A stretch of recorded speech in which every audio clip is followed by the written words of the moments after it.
Good evening, everyone. Today is February 17th. This is podcast number 20 for the year. With me today, as always, is Keith Kennedy from Glenwood High School. Hello. Thank you, Keith. And then we also have a special guest from Olivet Nazarene University Esports, Mike Szostek. No? Yeah? Szostek. Szostek. Yep. Okay, Szostek. The S isn't there. No, yeah, I was thinking H. SZ is always It was H like to an me. AU. But he's here to talk about Olivet Nazarene's esports program. How long have you guys been around? About 2 years now. 2 years, okay. Because I know, we were talking right before this about an old Twitter account that I had saw and noticed, and I was happy to see that there was an active one because the other one hadn't been active in 3 years. So I knew there was something down at Olivet, but I wasn't sure how recent it was. So yeah, I know we had League of Legends before this as well. They had some competitions that they streamed as well. Nice. Well, we'll give you the floor here for the first couple minutes. Tell us about what you guys have at your school. So we have a varsity esports program. We have currently 4 different game titles that we're competing in, and we also have a kind of like a gaming club community that has maybe 14 titles and a group of shoutcasters, group of streamers. So different topics, different things that might relate more to like academics in gaming and getting used to like public speaking with shoutcasting and things like that. So we're competing in League of Legends, Overwatch, Rocket League, and Beat Saber. We're working on starting Magic the Gathering Arena and Super Smash Brothers. We're just running into some issues with the availability of tournaments and getting Smash to work on campus. So, If possible, can you explain how Beat Saber works for competing? So Beat Saber, we have competitions that are 1 versus 1, and you go in best of 3s, best of 5s, best of 7s, and sometimes 9s, and you just go in a double elimination bracket. So it's a score battle, and then Yep. Is it a set track, or you got to see the track for the first time? You get map pools ahead of time. So there's for best of 3, strike 2, and then play the rest. I'm not gonna lie, it'd be really fun to just do blind pick for a map and just like, here's a song you've never heard before, go have at it. No, you get the polls a week ahead of time. You get to look at them a little bit, and then you compete. So Yeah, I think that's really cool, especially, you guys probably played against DePaul, right? Isn't that? for Beat Saber, Yeah. I don't believe so. Oh, wow, that's interesting. Because I know DePaul does Maybe. have a Beat Saber team. They're the first ones I heard about. I'm like, Beat Saber? I never even knew that was like a collegiate esport thing at all. So I thought that was really interesting to see. Now a second school that actually has Beat Saber. And They are in this, yeah. Yeah. I think they might have just joined last year then. that sounds about right. We compete in a collegiate virtual reality esport league, so there's about 20 universities, 22 universities involved with Beat Saber and 7 in Echo Arena. I was going to say Echo Arena. That's the one that's like Ender's Game, correct? It kind of looks like Tron, but you're floating maybe more of like a Quidditch feel or Blitzball if you ever played like Final Fantasy X. So it's zero gravity. You're pushing off of objects. There's a frisbee. You have to go dunk it into a goal in the end, but you can daze the other opponents by punching them and knock the frisbee out of their hands. And Yeah, I think that's I think that was based off of the game that was in the book Ender's Game.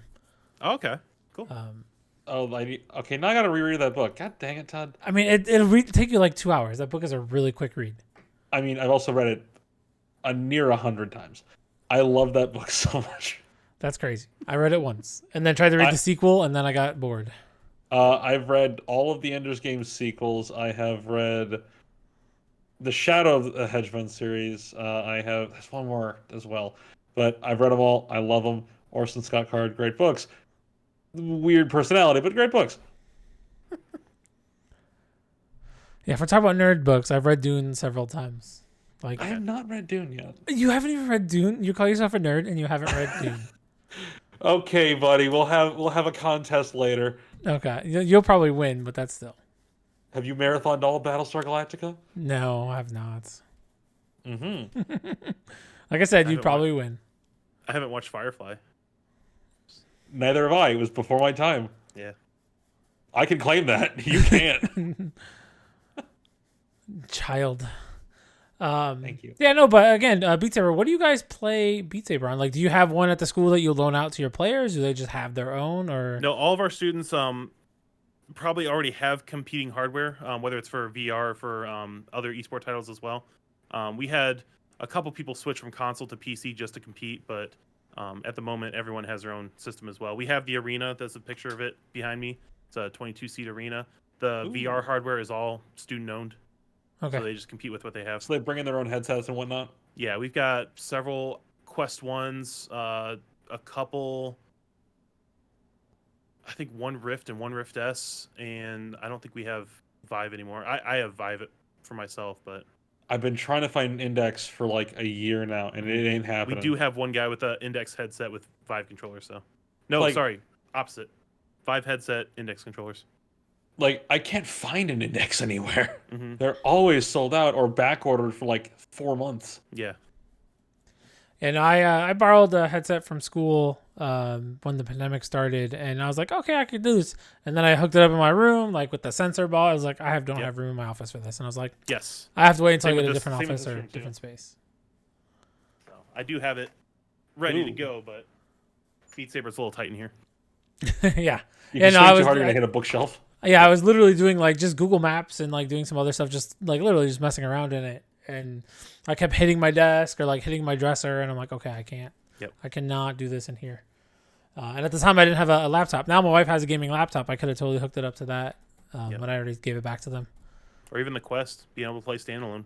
If you can find one for a decent price, Yeah. like I, And The that's Quest 2 is pretty easy to find. Just everyone's upset about the Facebook integration, so. yeah.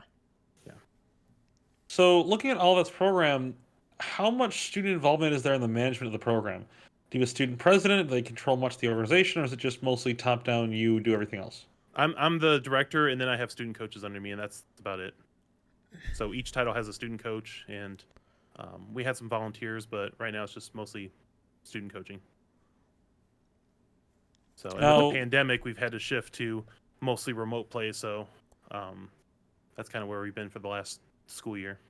And how does that shift actually have actually worked out for you guys? Because I know a lot of programs, most programs are seeing reduced numbers, although a couple of them aren't. How's that actually working out for you? We were able to keep the same teams going. Really?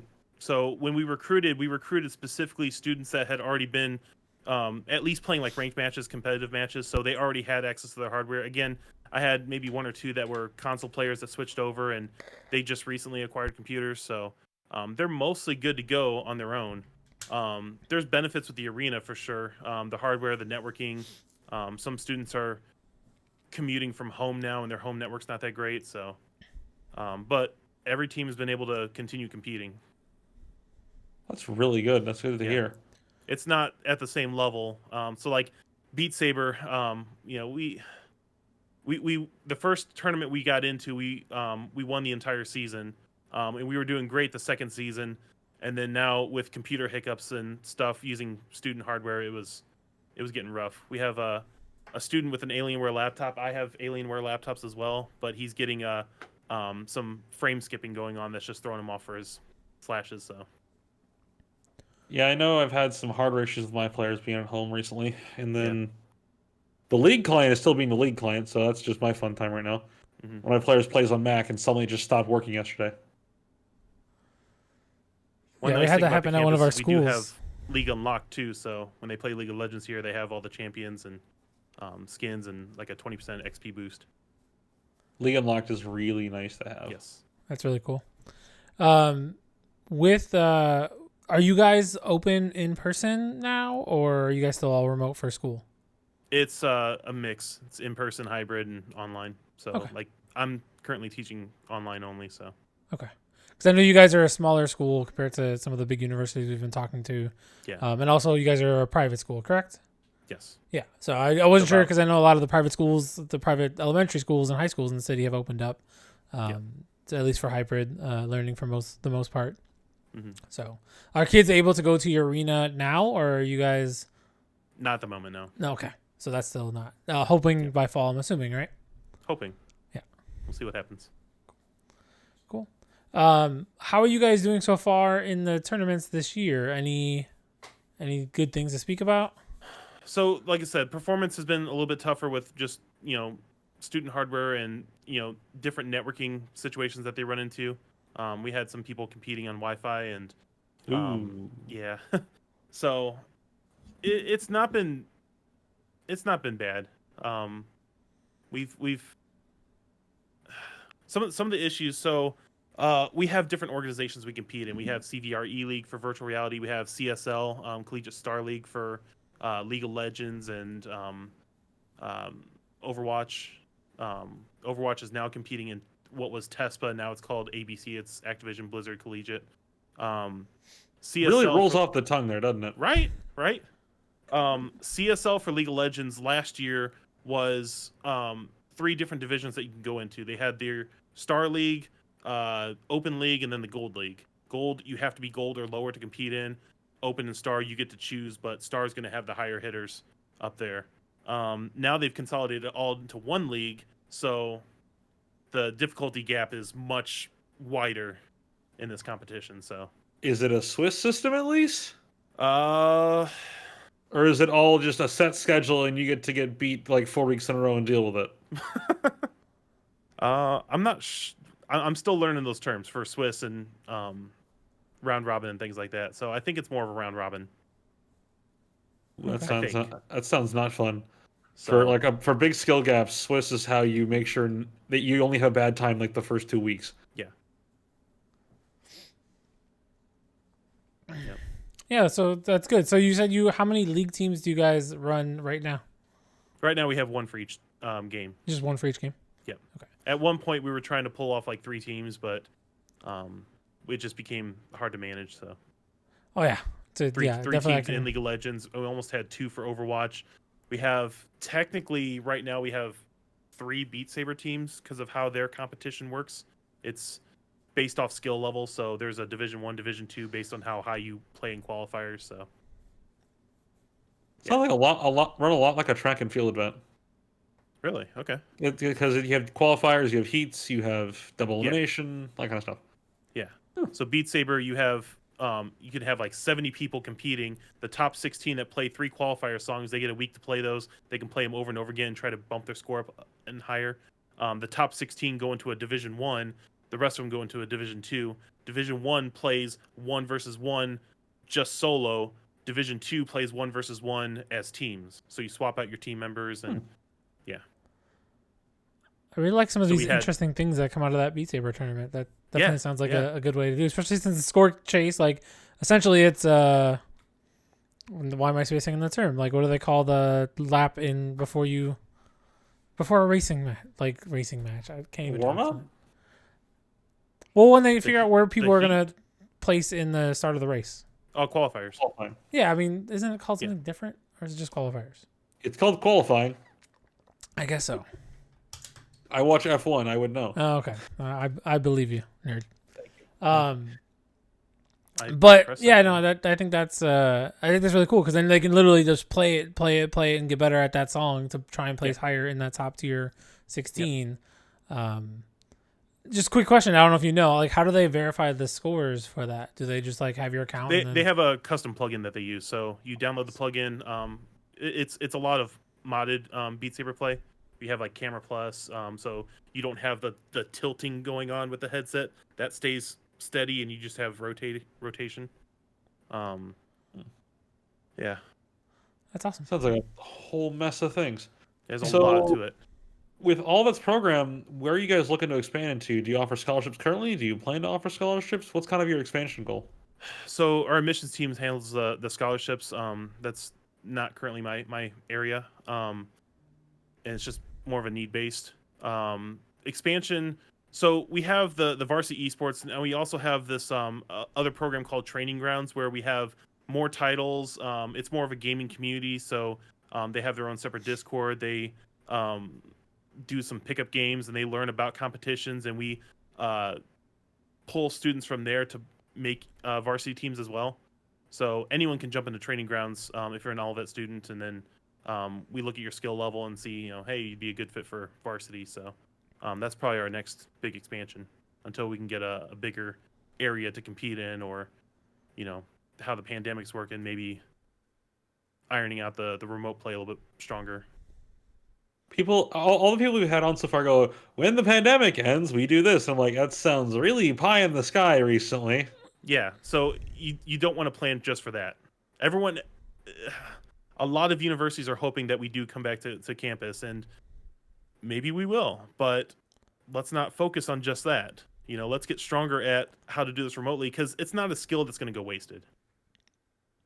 Yeah, especially with the availability of classes online. Like, I expect a lot of schools just to do online only classes Yes. at this point, because teachers are just getting better at it as they're more involved in it. And why not still offer it if someone wants to take it and they want to be in that class? I think it does make sense. Like, we're talking about like what is going to be the evolution of like high school online learning? Like, are kids just going to remote learn? Like, is there going to be just you want to go online school, just enroll in this school and you got to be online during this time, and that's when you can take your classes, or you can take your classes at any time you want. There's a teacher that wants to teach at night because they're not a morning person and they want to do remote learning. Like, why? I wish I could be a not morning person. Me, I love being a morning person. Or like me, I teach my classes on Zoom, and I tend to leave my Zoom on at all times, so my students always know how to get a hold of me. I'm like, oh no. But it's sparked great conversations. It's it's been a great skill to learn for sure. Yeah, Plus, definitely. everyone wants to be a Twitch streamer, so here's a little intro to Twitch streaming almost. Yeah, definitely. I think kids are like, man, how do you? I wouldn't be able to do that for you. And I'm like, I've actually been streaming for like 6 years, so I'm not afraid of the camera or talking on the microphone. Yep. So I also just watch streams constantly, so I kind of understand, what it's like to be in front of a camera for that long. And I use OBS in my classes. I mean, it keeps students engaged. It's really exciting. Yeah, I've recently in the past like couple of weeks I've installed a soundboard while using OBS in my class, just because, especially we have this in high school where the kids just don't talk. We don't get to see them because at my school at least we can't make them mandatorily turn on their camera. So essentially, like, I'm talking to a bunch of blank screens and no one ever responds, or they're typing a message out that's like a paragraph, but you can never see that they're typing because we're using Meet, and Meet doesn't like give you the ellipsis saying that there's someone's typing or whatnot. So I was like, if you stream on Twitch, you're already used to a faceless crowd. So yeah. Well, yeah, and it's that, and it's just like, I'm gonna install a soundboard so I can get some interaction out of them, because obviously it's much better when they're participating. So installed that, and a lot of the kids will laugh, or I'll see comments pop up as I start to play with the soundboard and make sound effects for different things. I'll stay an extra half hour after class and just talk about, like, here's some new hotkey stuff I've been working on. Here's what I've been doing with my Stream Deck. Here's stuff I've been doing with the Wavelength software. So I'm currently using a MIDI controller to control Voice Meter Banana.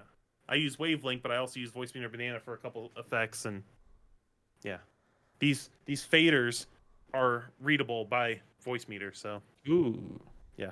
That's nice. Knobs. Sorry. I'm filling like every USB port I can on my tower at this point. Like, I can't I have an expansion card too, and that's full. Yep.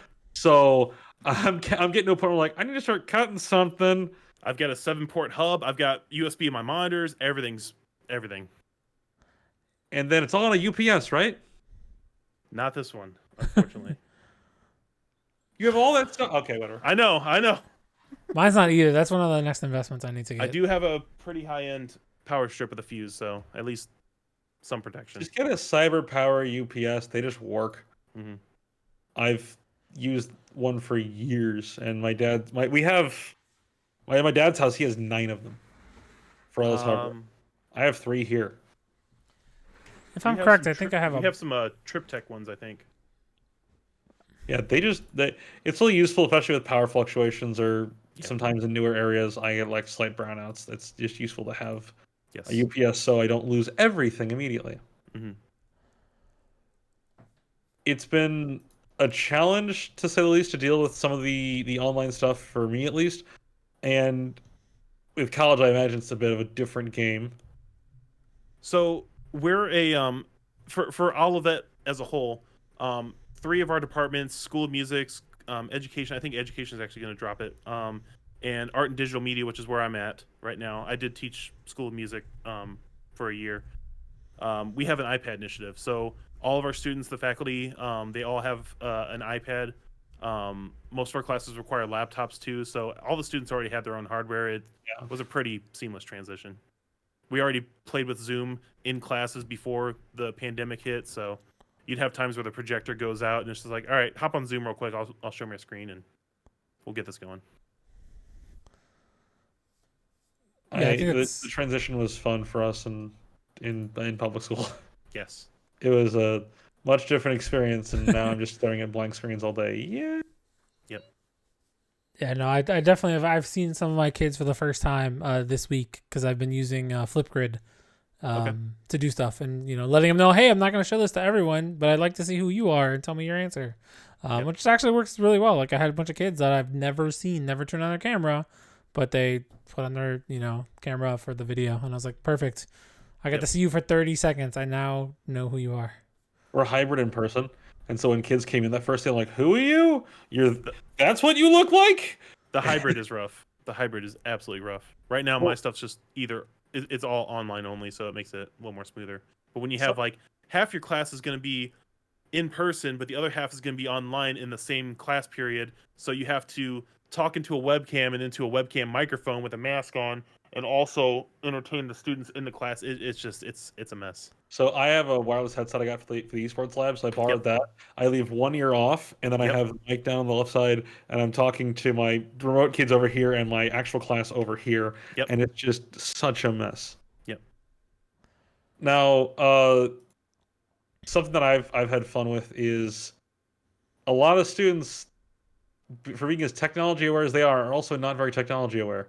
Mm-hmm. And it's just like, how do I transfer this file? Like, put it on Drive. My God, just send me the file. Yes. Like they're scared of Google Drive, and it's just the number one thing I teach kids, like right the first week of class, and then we use it all the time, is how to screenshot on your PC or on your Mac or this, because it makes it so much easier. Send me a screenshot of something. And then the embarrassing moments where, so like with the iPad with screen sharing and with Macs and Windows, one of the first things I teach anyone in any class is this is how you turn on Do Not Disturb. So that way we don't see your text messages or your boyfriend breaks up with you and yep, and all your messages start coming in. So, or you just went TikTok famous and we see all the comments. Yep. I mean, you get followers that way, I guess. Yeah. Yeah. So it's awesome to see how dedicated you are to your kids, and the fact that you're gonna keep your Zoom open the whole time. What would you say the experience is like as a whole at Olivet? Like, why would a student want to go to that university? I can't think of another Christian university off the top of my head that offers game development, animation. There's only a couple, I believe, that offer an iPad program. We've got over 100 areas of academic study. This esports program is really kicking off. It's growing pretty strong. That's some of the biggest stuff. I mean, I think for being only 2 years into your esports program and already having a lab built and 22 machines, not a little small dinky thing built into the back of another room or a closet or something like that. It actually was a concession stand. So it was a concession stand. They put in furniture, they put in the carpeting, ripped everything out. It's got like you said, 22 stations, 4 TVs, 2 inside, 2 outside. They're RTX 2080s with Intel i7 8700Ks. Seats are from OP Seat. I don't think they currently manufacture chairs anymore. They I think went out because of COVID. But a lot of these specialty manufacturers for PC stuff did that during COVID. Mm-hmm. And they're iBuy Power machines, so they're from Best Buy. And iBuy Power makes really good pre-builts. Mm-hmm. They make some very solid systems that are usually one of my first recommendations for anyone. Someone I want a PC, I don't know what I'm talking about. Yep. Them and CyberPower, I want to say, are the ones I always recommend. Mm-hmm. I think they're the same company, just two different brands to it. Operating. Yep. I think one of them bought the other, but then they didn't want to combine them both, so that's what they just ended up saying separate. And I'm like, I didn't realize that until I went to go price match on both of them. I'm like, wait, these look really similar, and it's because they're essentially the same thing. But yeah, no, that's really awesome that you guys have that esports program and it's kicking, and you guys are still pretty new to the infrastructure. Why do you think esports is appealing to the kids at Olivet right now? For all of it, especially, we have a strong gamer base here. I was a student here about 6 years ago. Wow.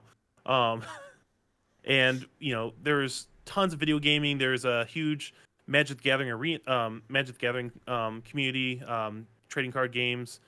We have a tabletop gaming club that I helped start with a buddy of mine. So we've done tournaments for like Settlers of Catan. We've done Magic drafts and role playing games, and I knew most of those students already, having graduated and continued to work here. So I just looked at what their interests were, and we built teams based off that. We looked at staples like League of Legends and Overwatch. We saw that we had a professional student that was interested in coaching a Rocket League team, and I teach virtual reality and augmented reality, so Beat Saber just made sense. So we just found interest, and then we found competitions that we can compete in, and we just built teams. Teaching virtual reality sounds interesting. Yeah, so we have like 4 HTC Vives in our department, and I teach how to use it for like art and game development. So Unity, Unreal Engine, Google Tilt Brush, Gravity Sketch. Yeah. That's cool. The Live plugin, if you ever seen that for Beat Saber, it's pretty. So you sync the same. You ever seen Jimmy Fallon and Brie Larson do Beat Saber? I have not, but I can imagine it. You can stand in front of a green screen and sync up the controllers, so that way we see you. Oh yeah, I've seen that. Yeah.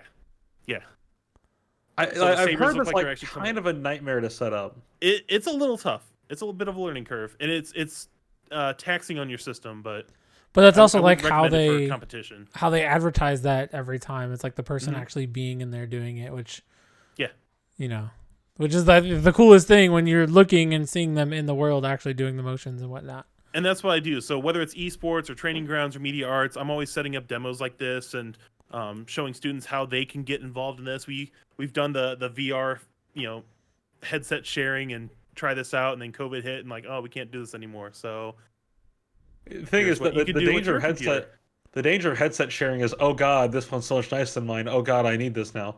Yeah. And you can't go back to your old one. Or, oh no, someone wore a bunch of foundation. And it's all over the face. All over the headset. Yeah. So we had we do this symposium in our art department once a year, and I usually set up like an hour Google Tilt Brush demo where I give people a chance to like hop in for like a minute or two, just so they experience like, wait, my head is the camera and I can move it around, and I have this palette in my left hand and a paintbrush in my right hand. I can pick colors and then draw, pick a brush and then draw, and then it's like, okay, next person go. What? But it's not long enough to get motion sickness. No. That's the biggest thing with VR. Some of my friends want to try it, but they also are like huge motion sickness issues. I'm like, maybe not for you. One of the big things, and this is the tough part about swapping headsets, is your pupillary distance. Making sure that people set that to something. So, my eyes are kind of farther apart than normal. So, on average, it's like a 64, and I set mine to like a 75. Not many aware of that tonight when I look in the mirror. Yeah. How far apart my eyes are. Other one I've seen. It's common for glasses. It's part of the prescription for you. Yeah, I've been looking at it and like I need to get there's like a lens thing for VR glasses that I can get to have like lens inserts so I don't have to wear glasses inside of it. Yep. But I also have room in here, so that problem solves itself. Yep. So I've got a living room studio too. I have VR set up in, and that's what I use. That's awesome. I always tell my kids, because we do have 2 VR headsets at school, and then I think they're planning on purchasing some more, especially like our artists and kids who might not ever get to experience like drawing or anything in VR. I think it's really awesome. Like, I showed them a video because we have really a lot of kids this year really into anime, really into art, and I just showed them like the Tilt Brush promo or whatever, 3-minute promo, and they're like, oh my god, that's so cool. And I'm like, yeah, I know. And that's there are many different mediums that you can use to draw, and drawing in 3D is so much different from regular drawing. And so they're like, oh, that's so cool, I can't wait to get back to school to try that. And I'm like, I'm hoping we can do that with the headsets again. I don't know what kind of disinfectant we're gonna need to it's do nice time. That it's getting cheaper though, so it's not as much of a financial gap. It's like a Quest 2 is like $300. Yeah, the Quest 2 I think will be a very big, like, I've told my wife, like, if you're buying me a big present, I want a VR headset. Like, even the rest of my big presents VR, you can't afford. PlayStation VR and Cool Paint VR, it's getting accessible. Yeah, that's really cool. That's awesome. Yep. Did you have anything else to talk? I think we're kind of wrapping up now, but did you have anything else you wanted to talk about or mention about all of that? Like if kids are interested in your program, how would they be able to reach out to you? So we have Twitch, Twitter, Facebook, Instagram. Feel free to I can drop those links in here. Yeah, go ahead and drop them in there. Everything is just at Olivet. Olivet Esports. So I'll type those out. Actually, pull them from my Twitch over here. And then do you guys have a public Discord or is it just for students? Not yet. Okay. So it's mostly just me, so I'd have to be the one to the VIP didn't go through. I can't chat. Todd. Oh, you know what? I'll just follow. There we go. There we go. Yeah, I went through. It's just you didn't follow. Twitter. That's why. Yeah. Sorry. Instagram. Some of the stuff is pretty light still. There's a form that you can fill out that lets us know what your skill range is. So I'll put that in here as well. That'll eventually become a website for us. Hey, Vincent. Most of those links are on the Facebook and Twitter and Twitch, so it's easy to find them. Just pick one and go there. I don't think they're all listed on the Instagram. So it's one of the common things we hear from students that are interested in coming to Olivet, and they hear that we have esports and, hey, I play this game like Call of Duty or CSGO or Fortnite, Valorant, Overwatch, Rocket League, any of this. And they're like, I don't know if I'm good enough to compete, or I just want to get involved in a community. If you can organize events that aren't just about your varsity team or your top level teams, you'll get a lot more interest in that. And that's how you build support for your other teams as well. So, I'm always excited. Sometimes I'll sit in Discord and just do like a quick mini workshop for my shoutcasters or my streamers. I've got an intern right now that's learning Adobe After Effects to make raid alerts for us, follower alerts. I've got one student that's passionate about becoming a professional team manager for an esports program. So she's in here getting to know like what NRG esports is, or understanding how to support a team. And I stream for all of them, both media arts and varsity esports and training grounds. So we do some we do internal competition with like Super Smash Brothers, because we don't have the network access to play in those kind of competitions. So that's really cool. One question I wanted to ask you too before we go: how did you go about getting some of like the shooters approved, like Overwatch? Like that's usually one of the more tame ones, but I know a lot of private universities, even high schools, like won't allow any shooters of any kind. Did you get any pushback with that from? That was actually what I was brought in to launch. I was brought in to launch League of Legends and Overwatch. So I'd already been working here. I was IT at the time. I was teaching, and they saw that I was teaching game development, and I was hopefully doing a good job of it. So they're like, you'd be a good representative for esports. How can you make these esports fit, our mission of the university? So, there's times you got to be careful with certain things like McCree's default belt buckle and stuff, but it's just focusing on what good does come out of esports. The camaraderie. Students were just really excited to have a space to play in. Jerseys, we're hopefully almost about to launch those. So, just getting connected with other gamers and being able to talk to someone knowledgeable about, hey, I have this video card. Why am I getting issues with streaming? So.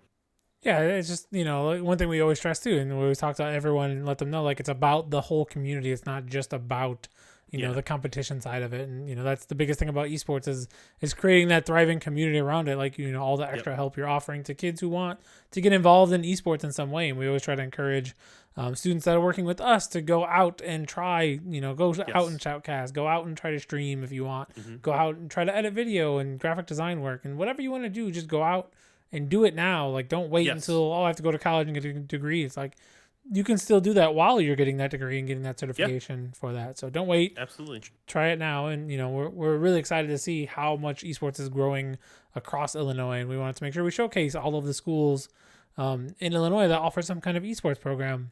Yep. And I think if someone's looking to get really hands-on and a little bit of game design and actually be able to work with someone who's willing to, work with a staff member who's really has to take the time out for his students, I think Olivet would be a really good place to go. Not just like, yeah, I play Mario Kart. I definitely understand esports. Right. Exactly.